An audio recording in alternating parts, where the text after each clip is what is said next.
الكريم وعلى آله وأصحابه أجمعين أما بعد. کل میں نے عرض کیا تھا کہ صبر کے بارے میں یوں تو حضرت کے بہت تفصیلی ملفوظات ہیں، لیکن انتخاب کر رہا ہوں اور اس کے بعد خیال یہ تھا کہ کل ختم کر دوں گا صبر کا بیان گزشتہ کل. لیکن اس وقت ایک حضرت کی ایک بہت اہم بات یہ نظر آ گئی، اس کا ذکر بھی بہت مناسب اور ضروری معلوم ہوتا ہے. اللہ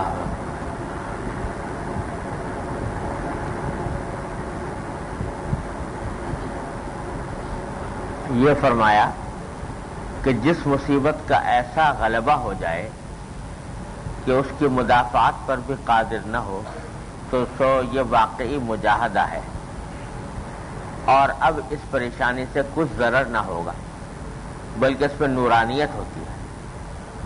اور جو پریشانی اختیار سے لائی جاتی ہے اس میں نور نہیں ہوتا بلکہ ظلمت ہوتی ہے.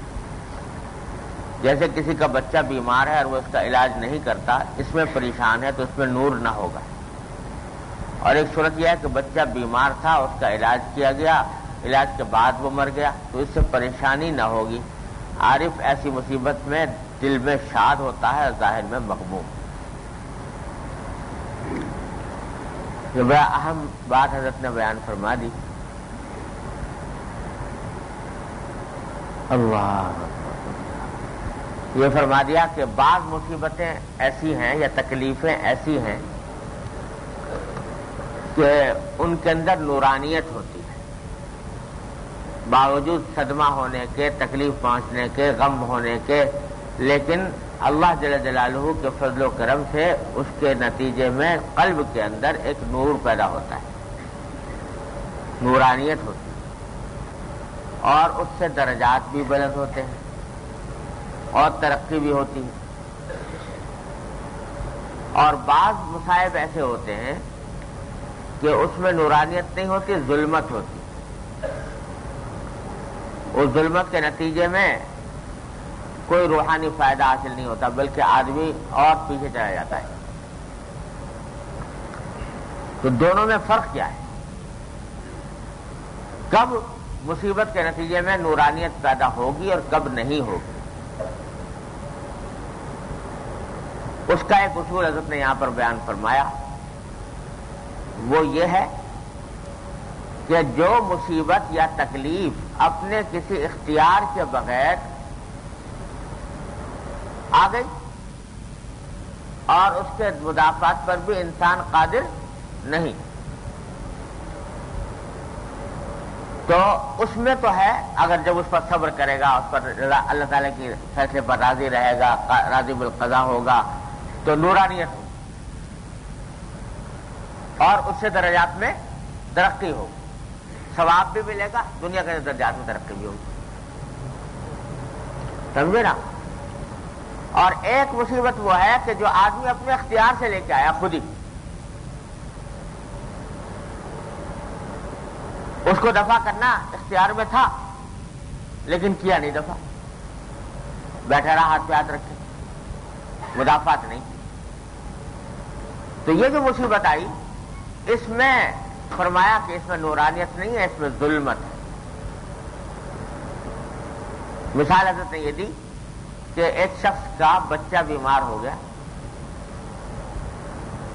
اب علاج کرنا اختیار میں ہے، بچے کا علاج کرنا اختیار میں ہے. ڈاکٹر کے پاس جائے اور جا کر اس سے حال بتائے، جو وہ دوا کہے وہ کرے. یہ اختیار میں تھا، پیسے بھی تھے، یہ بھی نہیں کہ کوئی پیسے نہیں تھے، ڈاکٹر کی فیس نہیں دے سکتا تھا، یہ دوا خرید نہیں سکتا تھا، سب کچھ تھا، لیکن سستی کے مارے بیٹھا رہا، علاج نہیں کیا.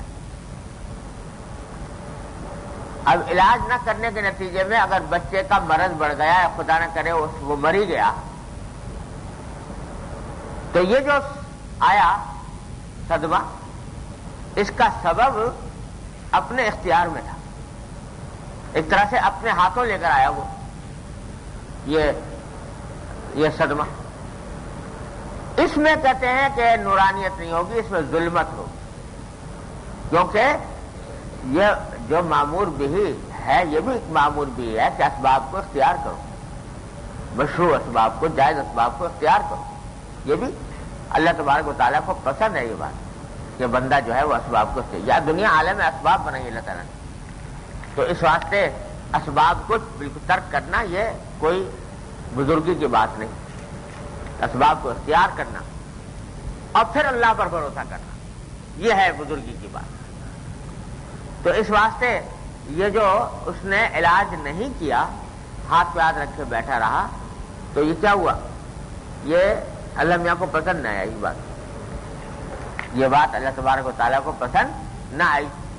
کیونکہ پسند نہ آئی لہٰذا اس مصیبت کے اوپر یا اس تکلیف کے اوپر جو نوریت حاصل ہوتی، جو درجات میں ترقی ہوتی، وہ نہیں ہوگی، ظلمت ہوگی. کیونکہ اپنے اختیار سے لے کے آیا. یہ بڑا اہم اصول ہے بیان. اسی طرح جس مصیبت کو آئی تکلیف وہ غیر اختیاری، لیکن اس کو دفع کرنا اختیار میں تھا اور نہیں کیا، تو اس مصیبت میں بھی ظلمت ہوگی، نورانیت نہیں ہوگی. ایک شخص حملہ آور ہو گیا آپ کے اوپر اور ڈاکہ ڈالنے لگا یا آپ کو جسمانی تکلیف پہنچانے لگا، تو آپ کے اختیار میں اتنا ہے کہ اس کو مدافعت کریں. اس کی جو کچھ بھی اپنے پاس اسباب ہیں اس کو استعمال کر کے اس کا دفاع کریں، اپنا دفاع کریں، مدافعت کریں. لیکن آپ نے نہیں کی مدافعت اور خاموش ہو کے بیٹھ گئے.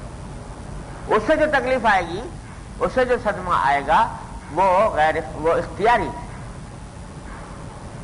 تو اس میں حضرت فرماتے ہیں کہ ظلمت ہوگی، فائدہ نہیں ہوگا. تو بات کیا ہوئی؟ بات یہ ہوئی کہ جب کوئی تکلیف آنے لگے، صدمہ پیش آنے لگے، کوئی مصیبت آنے لگے، تو حتی الامکان انسان کوشش کرے اس کو دفع کرنے. یہ نہ سوچے کہ مصیبت کے اوپر تو بڑے فوائد ہیں جو میں نے کل بیان کیے تھے، پرسوں بیان کیے تھے. تکلیفوں کے اوپر تو بڑے ثواب ملتے ہیں، لہذا آنے دو یہ تکلیف. نہ، جب آنے لگے کوئی تکلیف یا مصیبت تو اس کا مداوع کرے، اس کی مدافعت کرے اور ہاتھ پہ ہاتھ رکھے نہ بیٹھے. جتنے اسباب ہیں وہ ان کو اختیار کرے، ان کو دفع کرنے. جب آ گئی، باوجود اسباب اختیار کرنے کے پوری کوشش کی تھی، علاج کیا تھا، اپنے اسباب اختیار کیے تھے کہ یہ مصیبت نہ آئے، لیکن پھر آ گئی. پھر بے شک اس پر جو صبر کرو گے تو اس پر انشاءاللہ تعالی اجر و ثواب مرتب ہوگا. لیکن یہ کہ کوشش ہی نہ کرو اس کو دفع کرنے کی، بلکہ خیر مقدم کرو اس کا کہ آتی ہے تو آئے. تو یہ دو لحاظ سے خطرناک بات ہے. ایک اس لحاظ سے خطرناک ہے، ذرا سمجھ لو، ایک اس لحاظ سے خطرناک ہے کہ اللہ تعالیٰ نے اسباب اختیار کرنے کا حکم دیا، تم نے نہیں کیے. یہ اللہ تعالیٰ کو پسند نہیں ہے بات. دوسرے اس لحاظ سے خطرناک ہے کہ اس میں بہادری کا دعویٰ ہے اللہ تعالیٰ کے سامنے کہ ہم تو بڑے بہادر ہیں. یہ بہادری کا دعویٰ اللہ تبارک و تعالیٰ کے سامنے یہ بڑا خطرناک ہے.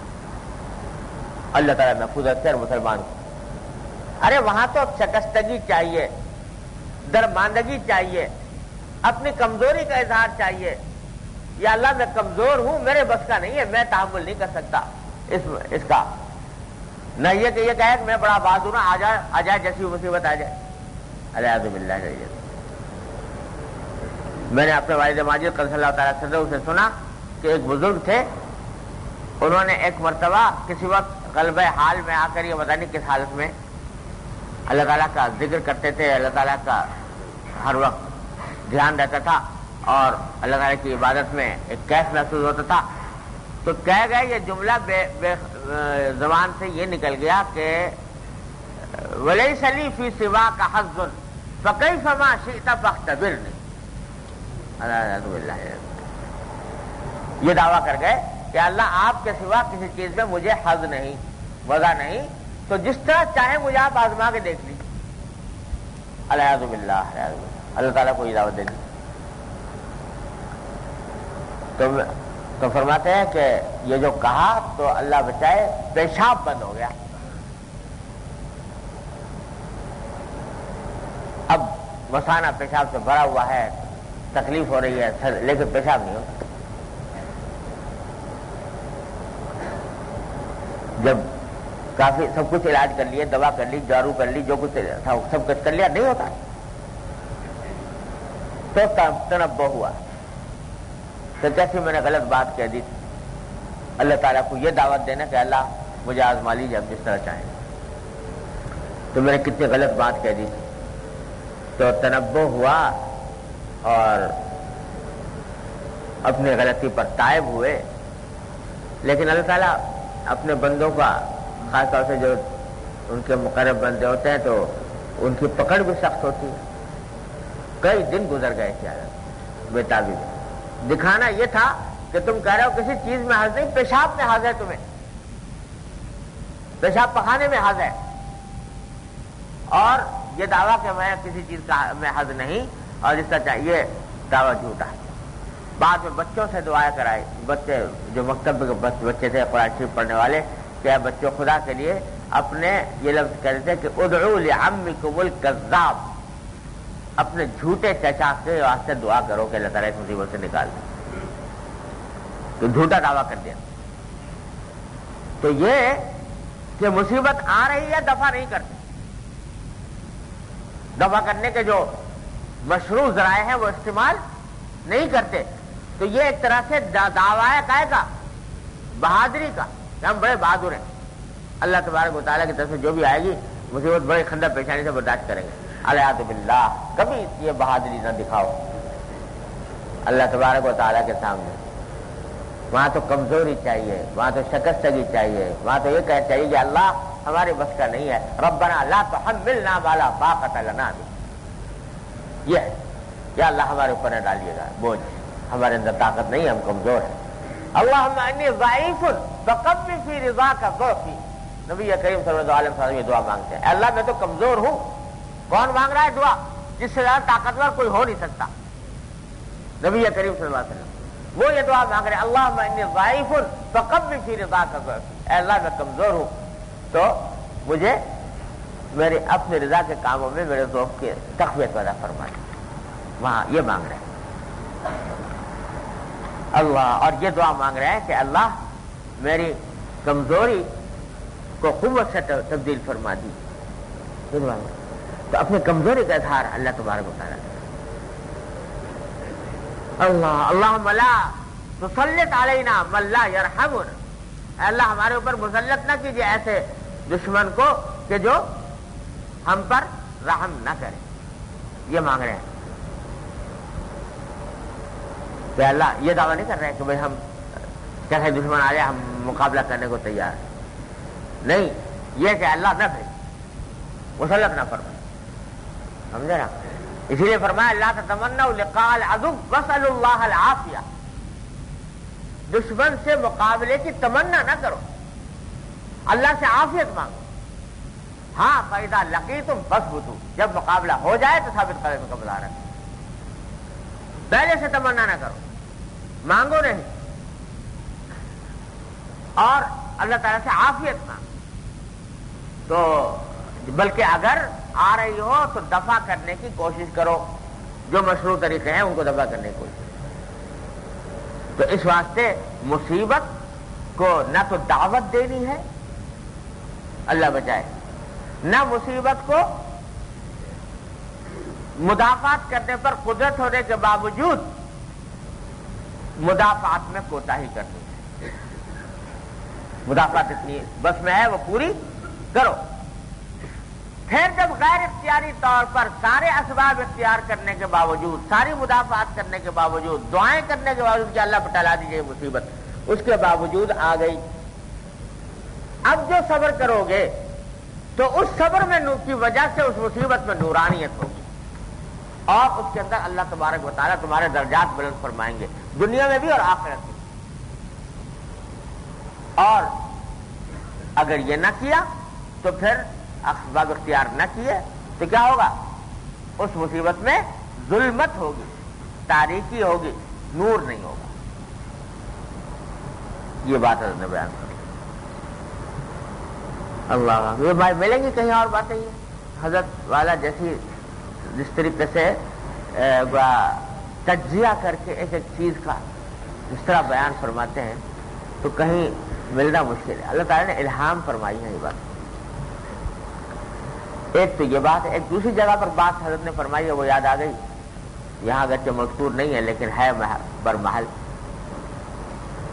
یہ جو ہوتا ہے کہ مصیبت بعض اوقات اپنے کسی سابق بدعملی کا انجام ہوتا ہے، بدعملی کا نتیجہ ہوتا ہے، عذاب ہوتا ہے، الیاذ باللہ، کسی بدعملی کی سزا ہو جو مصیبت آتی ہے تو ظاہر ہے سزا کے اندر تو نور نہیں ہوگا، جو بدعملی کی وجہ سے آئے گی وہ سزا ہوگی، سزا کے اندر تو نور نہیں ہوتا۔ اور جو مصیبت کی سزا نہیں ہوتی اس کے اندر نور ہوتا ہے، اس کے اوپر صبر اور اجر ملتا ہے۔ تو کون سی مصیبت ایسی ہے جو عذاب ہے الیاذ باللہ، جو سزا ہے اللہ تعالیٰ کی طرف سے، اور کون سی مصیبت ایسی ہے جو سزا نہیں ہے بلکہ اللہ تعالیٰ نے تمہارے درجات بلند کرنے کے لیے بھیجی۔ تو اس کا حضرت نے فرق بیان فرمایا کہ فرق یہ ہے کہ جب کبھی مصیبت اور تکلیف کے آنے کے بعد اللہ جل جلالہ کی طرف رجوع میں اضافہ ہو، مصیبت آ گئی لیکن ساتھ ساتھ دعا کرنے کی توفیق ہو رہی ہے، یا اللہ دور فرما دیجیے، اور رجوع ہو رہا ہے اللہ تعالیٰ کی طرف، پہلے سے زیادہ طبیعت جو ہے وہ اللہ جل جلالہ کی طرف منیب ہے، انابت کر رہی ہے، رجوع کر رہی ہے، دعائیں مانگ رہی ہے، نمازیں پڑھ رہی ہے، نفلیں پڑھ رہی ہے، صلاۃ الحاجہ پڑھ رہی ہے، جی تو اللہ تعالیٰ کی طرف رجوع زیادہ ہو رہا ہے۔ تو یہ علامت اس بات کی ہے کہ یہ مصیبت جو ہے یہ عذاب نہیں، یہ مصیبت ہے جو انشاءاللہ تمہارے درجات کی بلندی کے لیے آئی ہے، ترقی درجات کے لیے آئی ہے۔ کیونکہ اگر عذاب ہوتا تو رجوع کی طرف توفیق نہ ہوتا۔ اور وہ مصیبت یا تکلیف جس میں اللہ جل جلالہ کی طرف رجوع کم ہو جائے،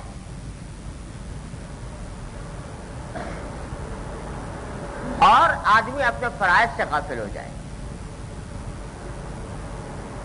اور بجائے اللہ تعالیٰ کی طرف رجوع کرنے کے اللہ بچائے دل میں شکوے شکایتیں پیدا ہونے لگیں، تو معلوم ہوا کہ یہ جو مصیبت آ رہی ہے یہ اللہ بچائے کسی بدعملی کی سزا ہے۔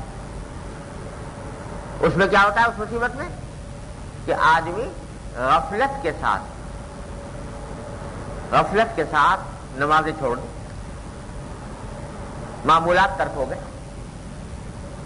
نمازیں چھوٹ گئی، اور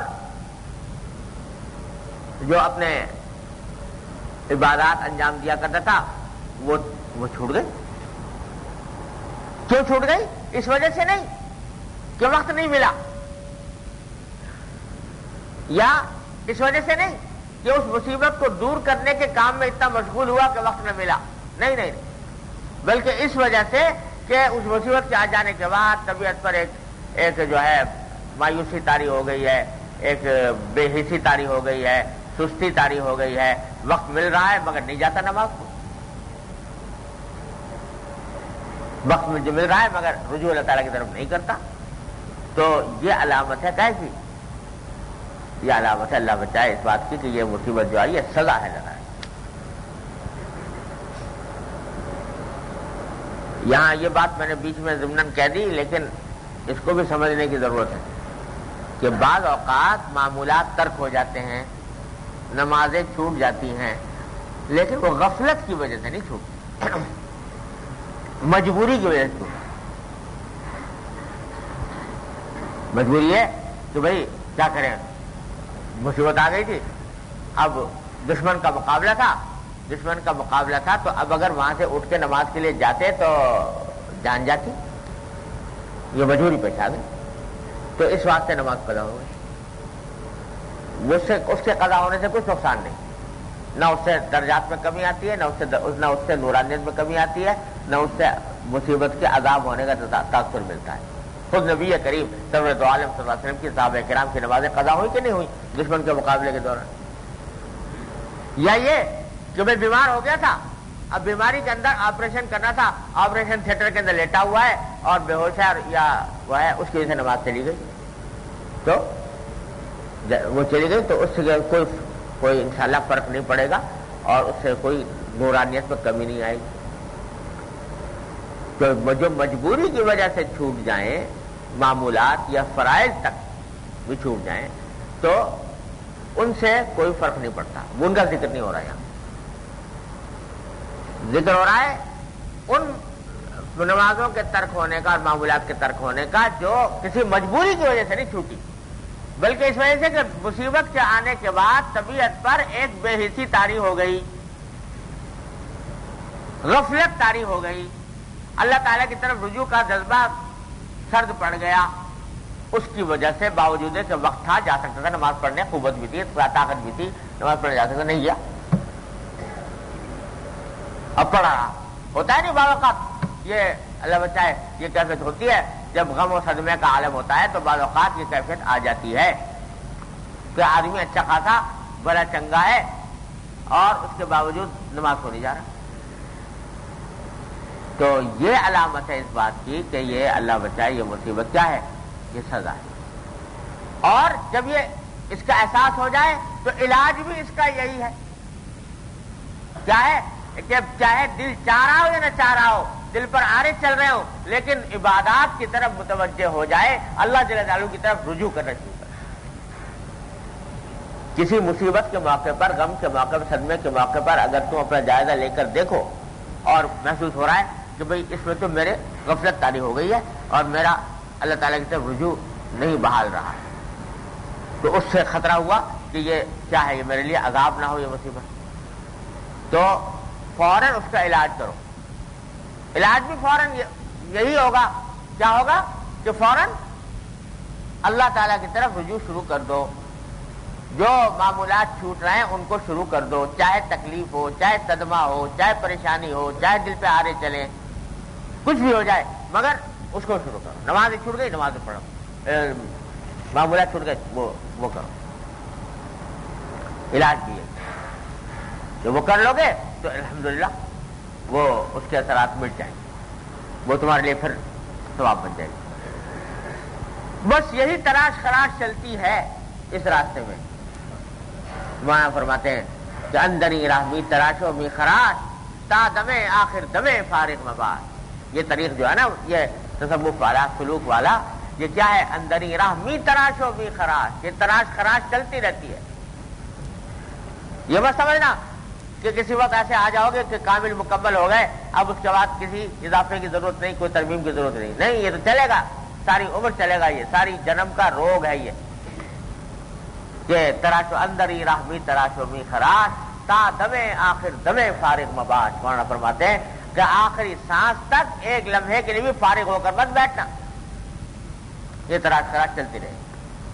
غور کرتے رہو کہ میرا طرز عمل کیا ہے، جب مصیبت آتی ہے تو کیا کرتا ہوں اور خوشی آتی ہے تو کیا کرتا ہوں، تو یہ سب تلاش خراش کرتے رہو تو انشاءاللہ تعالی۔ اور جب یہ بات حاصل ہو گئی، یعنی مصیبت جو ہے وہ اس میں نورانیت پیدا ہو گئی، کس بات سے پیدا ہو گئی کہ اللہ تبارک و تعالی کی تقدیر پر راضی ہونے سے ہو گئی، اور اللہ تبارک و تعالی نے اس کے اوپر جو اجر رکھا ہے اس اجر کے تصور سے۔ تو حضرت فرماتے ہیں کہ عارف ایسی مصیبت میں بھی دل میں شاد ہوتا ہے، ظاہر میں مغموم۔ کیا مانا کہ ظاہری اعتبار سے تو صدمہ ہے، آنسو بھی بہہ سکتے ہیں، آہیں بھی نکل سکتی ہیں، سمجھے نا؟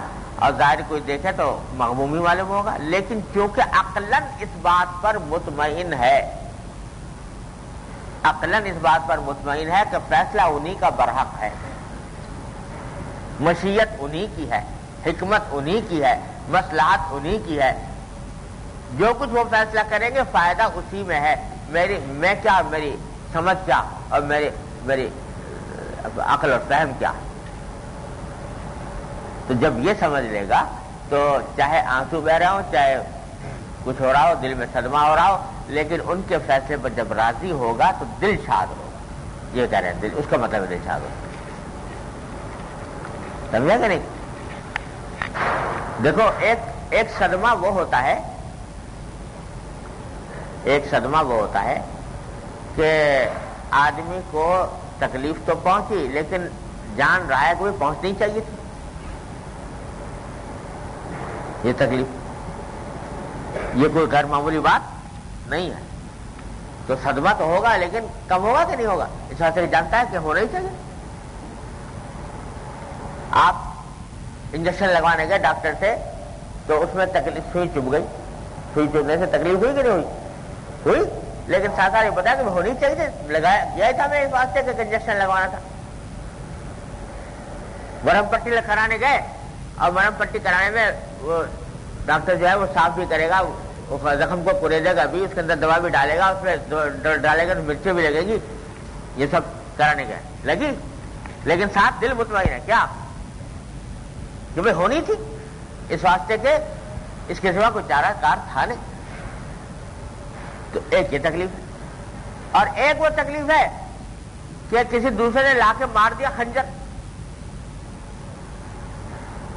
سمجھے نا، اور ناحق مارا، نا انصافی سے مارا، تو اس کی جو تکلیف ہوگی وہ تکلیف زیادہ ہوگی، کیونکہ خام خواہ مار دیا بیٹھے بٹھائے، ہمارا تو کوئی قصور بھی نہیں تھا، ناحق آ کے مار گیا، تو اس کی کوئی وجہ نہیں، کوئی حکمت نہیں، کوئی فائدہ نہیں، اور محض آ کے بیٹھے بٹھائے مار گیا، تو اس کی تکلیف زیادہ ہے۔ صدمہ تکلیف بھی ہے، تکلیف کے ساتھ یہ بھی کہ حماقت ہے یہ، اور فضول ہوا یہ کام، اور ہمارا نقصان ہو گیا، اور ناحق تھا اور ظلم تھا، اور کسی کو حق نہیں پہنچتا تھا، کیوں مار گیا، تو اس کی تکلیف زیادہ ہو۔ لیکن جب آدمی یہ سوچے کہ اس کائنات میں جو کچھ ہو رہا ہے اللہ جل جلالہ کی مشیت سے ہو رہا ہے، اس کے حکم سے، اس کے فیصلے سے ہو رہا ہے، تو اس واسطے یہ تو ہونا ہی تھا، یہ تو ہونا ہی تھا، کیونکہ ان کا فیصلہ تھا، ان کی مشیت تھی، ان کی مصلحت تھی، چاہے وہ ہماری سمجھ میں آ رہی ہو نہ آ رہی ہو، تو کیا ہوگا؟ وہ ایسا ہی ہوگا جیسے ڈاکٹر کے پاس گئے اور مرہم وہ پٹی کرانے کے لیے، اس میں تکلیف ہو گئی، اس میں بھی ہو گئی تکلیف، لیکن دل مطمئن، جہاں بھی ہو دل مطمئن وہاں بھی۔ تو اس واسطے یہ عارف فرماتے ہیں، عارف کا ایسی مصیبت میں دل شاد ہوتا ہے۔ شاد ہونے کا معنی یہ کہ مطمئن ہے، کوئی ہونا ہی تھا، اور ظاہر میں مغموم، ظاہر اعتبار سے غم ہوتا ہے، لیکن لا الہ الا اللہ۔ اب آگے حضرت ایک جملہ اور پڑھ لو، یہ بھی فرمایا کہ یہ واقعات مصائب در حقیقت سب تجارت میں داخل ہیں۔ یہ جتنے مصائب کے واقعات ہوتے ہیں سب کیا ہیں؟ یہ سب تجارت ہے۔ کیوں کہ ایک چیز ہم سے لی جاتی ہے، اس کے بعد دوسری چیز دی جاتی ہے۔ تجارت میں کیا ہوتا ہے؟ پیسے ہم سے لے لیے اور چیز دے دی، بازار میں کیا یہ پیسے لیے اور ہمیں ہماری راحت کی کوئی چیز عطا فرما دی، یہی ہوتا ہے نا تجارت میں۔ تو کہتے ہیں اللہ تبارک و تعالیٰ بھی مصائب میں کیا کرتے ہیں کہ ایک چیز ہم سے لیتے ہیں اور دوسری چیز اس کے بدلے میں دیتے ہیں۔ لیتے کیا ہے؟ لیتے کیا ہے؟ راحت، مثلا جو راحت تھی وہ تکلیف میں بدل گئی، خوشی تھی وہ غم میں بدل گئی، جی۔ تو ایک چیز لی ہم سے، راحت لی عارضی طور پر، ہمیشہ تو لیتے ہی نہیں، کبھی ہمیشہ لیں تو ہم زندہ ہی کیسے رہیں، تو لے تو کبھی تھوڑی دیر کے لیے لیتے، تو تھوڑی دیر کے لیے لی ہم سے، راحت لی یا خوشی لی، اس کے بدلے میں کیا دی؟ نعمتیں دی، جنت کی دی، آخرت کی دی، اجر عطا فرمایا، اور خدا نے کیا کچھ عطا فرمایا، درجات یہاں دنیا میں بھی بلند فرما دی. سمجھے نا؟ تو یہ سب کیا ہے؟ تجارت ہے. سب تجارت میں داخل ہے کہ ایک چیز ہم سے لی جاتی ہے اور اس کے عوض دوسری چیز دی جاتی ہے. اور تجارت بھی ایسی کہ نیم جاں بستہ نہ دو، صد جاں دہت، کے در وحمت نہ گنجت دہت. یہ معنی فرماتے ہیں کہ ان کی تجارت بھی ایسی ہے کہ نیم جاں بستہ نہ دو، صد جاں دہت. کہ لیتا جو ہے وہ نیم جان، آدھی جان. جو لیتا ہے وہ آدھی جان، اور جو دیتا ہے وہ 100 جان، 100 جانیں دیتا ہے. تو نیم جان بستان دو، 100 جان دہت. یہ ان کا حال ہے اللہ تبارک و تعالیٰ کی رحمت کا، کہ لیتے تو ہیں تھوڑی چیز اور دیتے ہیں بہت زیادہ. بھائی تھوڑی سی راحت نہیں، ابھی بتلایا نا کہ عارضی ہوتی ہے جو لی جاتی ہے، ہمیشہ سے چھینتے ہی نہیں کبھی بھی زندگی بھر، تو عارضی ہوتی ہے. اور اس کے بدلے میں جو نعمتیں دیتے ہیں وہ ابدی دیتے ہیں، سرمدی دیتے ہیں، نہ ختم ہونے والی دیتے ہیں. تو نیم جاں بستان دو، 100 جاں دہت. اونچے در ہمت در وحمت نہایت دہت، ان کے در وحمت نہ گنجت دہت. کہ جو وہ چیز دیتے ہیں جو تیرے وہم میں بھی نہیں آ سکتی، تیرے گمان میں بھی نہیں آ سکتی، وہ چیز عطا فرماتے ہیں. ایک تو یہ آگے حضرت فرماتے ہیں وہ بات جو میں نے پہلے کہی تھی، یہ صراحتاً حضرت نے کی آ گئی الفاظ میں یہاں پر، کہ علاوہ اس کے مصیبت حالن تو مصیبت ہے مگر معالن نعمت ہے، کیونکہ اس سے منافع و مصالح دینیہ و دنیاویہ حاصل ہوتے ہیں. ایک بزرگ کا ارشاد ہے، وہ بات جو میں نے پہلے آپ کو سنائی تھی وہ ان کے بزرگ کے ارشاد میں لفظوں میں آ گئی. ایک بزرگ کا ارشاد ہے کہ برسوں کے مجاہدات سے باطن کو وہ نفع نہیں ہوتا جو 1 ساعت کے حزن سے ہو جاتا ہے. برسوں کسی خانقاہ میں جا کے مجاہدے کرتے رہو، ریاضتیں کرتے رہو، اس سے وہ فائدہ نہیں ہوگا جتنا ایک ساعت کے غم سے ہو جاتا ہے. غم پڑ گیا غیر اختیاری، یاد رکھنا، غیر اختیاری غم پڑ گیا. اس غم کی وجہ سے جو ترقی ہوتی ہے درجات میں، باطن کو جو نفع پہنچتا ہے وہ سال کے مجاہدوں ریاضتوں سے نہیں پہنچتا. کہتے ہیں خاص کر ایمان کو پختگی ہوتی ہے اس حالت میں، جو امور باطنہ میں سب سے افضل چیز ہے، یہ حاصل ہوتا ہے. تو اس واسطے یہ عجیب چیز ہے، یہ عجیب نعمت ہے کہ مانگنے کی بھی اجازت نہیں اس نعمت، سمجھے نا؟ یہ نعمت مانگنے کی بھی اجازت نہیں کہ مانگو. کہتے مانگو تو عافیت، یہ مت مانگو، مصیبت مت مانگو، بلکہ اس نعمت آنے والی ہو تو دفع بھی کرو، اور اس کا اگر دفع نہیں کرتے تو بھی پکڑ ہوگی. سمجھے نا؟ دفع کرنا بھی ضروری اپنی حد تک، اس کو ہٹانے ٹلانے کے اسباب اختیار کرنا بھی ضروری، ورنہ پکڑ ہو جائے گی.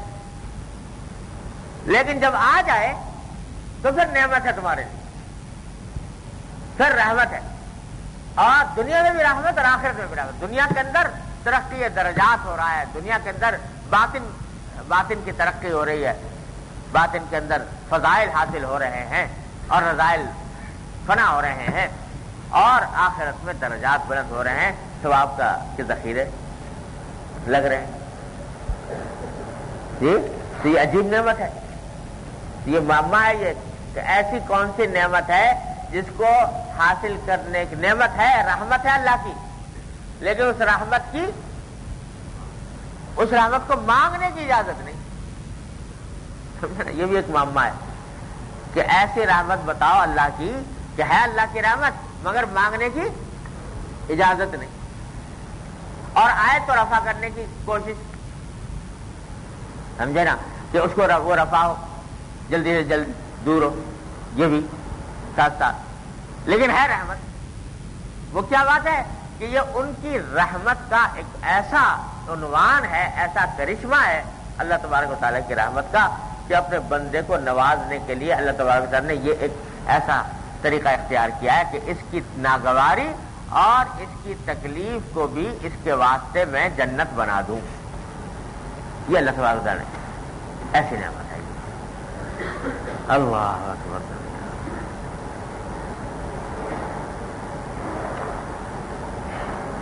اچھا بھائی، ہم سمجھ رہے تھے کہ یہ مختصر ہو جائے گا بیان تو آگے پھر شروع کریں گے، مگر اب وقت ہو گیا. اللہ تبارک و تعالیٰ اپنی رحمت سے اپنے فضل و کرم سے ہم سب کو علم نافع عمل صالح عطا فرمائے، دین کی سمجھ توفیق عطا فرمائے. اللهم صل علی سیدنا مولانا محمد وعلی آل محمد كما صليت على ابراہیم وعلى آل ابراہیم. ربنا ظلمنا انفسنا وان لم تغفر لنا وترحمنا لنكونن من الخاسرين. ربنا آتنا في الدنيا حسنة وفي الآخرة حسنة وقنا عذاب النار. اللهم ألهمنا مراشد أمورنا، اللهم ألهمنا مراشد أمورنا واعزم لنا على رشد أمرنا وقنا شرور أنفسنا يا أرحم الراحمين. یا ارحم الراحمین، اپنے فضل کرم رحمت سے ہمارے تمام گناہوں کو معاف فرما. یا اللہ ہمارے اعمال و اخلاق کی اصلاح فرما. یا اللہ ہمیں سیدھے راستے پہ چلنے کی توفیق عطا فرما. اے اللہ ہر طرح کے شر سے، فتنوں سے، منکرات سے، معصیتوں سے، گناہوں سے ہمارے گھر والوں متعلقین کی حفاظت فرما. یا اللہ ہر طرح کے آفات و سانحات اور حادثات سے حفاظت فرما. اے اللہ اپنی رحمت سے، اپنے فضل و کرم سے ہمیں اپنے ساتھ خاص تعلق عطا فرما. اے اللہ اپنی محبت کو تمام محبتوں پر غالب فرما. اے اللہ اپنی رحمت سے ہر طرح کے شر و فتنے سے ہماری حفاظت فرما. اللهم انا نسألك من خير ما سألك من عبدك ونبيك محمد صلى الله عليه وسلم، ونعوذ بك من شر ما استعاذك منه عبدك ونبيك محمد صلى الله عليه وسلم. ربنا تقبل منا انك انت السميع العليم وتب علينا انك انت التواب الرحيم. وصلى الله تعالى على خير خلقه محمد وآله وصحبه اجمعين آمين برحمته.